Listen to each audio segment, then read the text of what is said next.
Much respect. Thank you so much for coming here and joining us. Well, thank you. Thanks. Typically, I ask a bunch of questions, but I do know that you have some other things you want to say, so I want to open it up to Fritz to introduce other folks.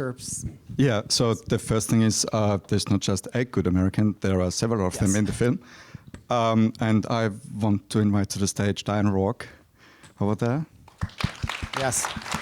Then Ed Loomis over there, and Tom Drake back there. Tom Drake.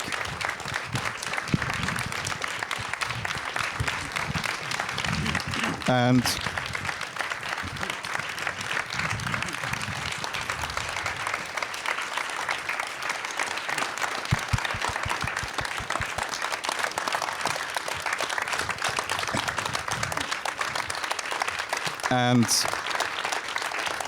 thank you. The other thing is there was a review in The Guardian that actually liked the film but said it was a little bit light on evidence. So I thought we should make a point here, and I would like to invite on stage Patrick Eddington. Welcome, Patrick, to the stage. And he's going to provide the evidence. And Patrick, could you briefly introduce yourself? First, thank you. In 2013, I was senior policy advisor to then Representative Rush Holt of New Jersey's 12th Congressional District, which is not too terribly far, as you know, from the city. And at that time, Representative Holt had been appointed to the National Commission on Research and Development in the Intelligence Community. Now, it's a very dry-sounding commission. Don't feel bad if you've never heard of it. Nobody else has either. But one of the most important things that I did while staffing him on that commission was take what I knew about this episode that you've just watched and take the opportunity to ask officially to have the reports on the Trailblazer and Thin Thread programs sent over to the commission for my review and the congressman's review. And you saw in the film Bill flipping through all those pages of the redactions. I've seen it all. I'm still trying to get it declassified, and if necessary, I'll be suing over it. But here's the short story. Everything you heard in this movie tonight is true. Everything about the waste, fraud, and abuse that these incredible Americans brought to light is true. Every last word of it.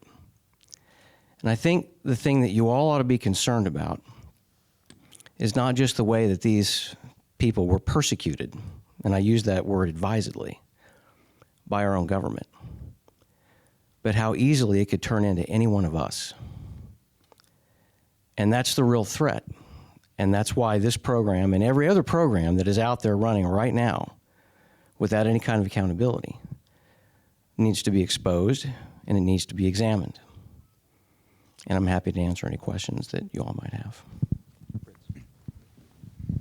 Thank you, Patrick. Thank you so much. So I would love to open it up to questions directly. I can jump in as needed, but I'm sure this film engenders a lot of questions. So don't be shy. If you've got a lot of really, yes, please, in the back there.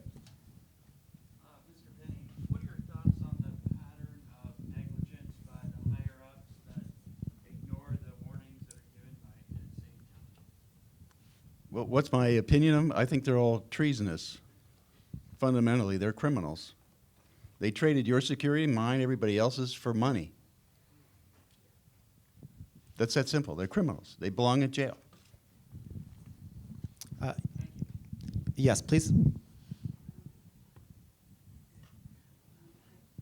movie, by the way, but probably the scariest thing I've ever seen, to be honest with you. So, does the NSA know about this film?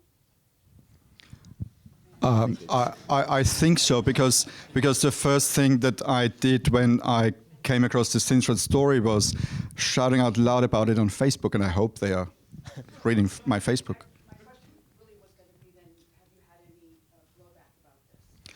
No, because I believe there are. I do believe there must be several other good Americans also within NSA still, and maybe some of them want to get this story out.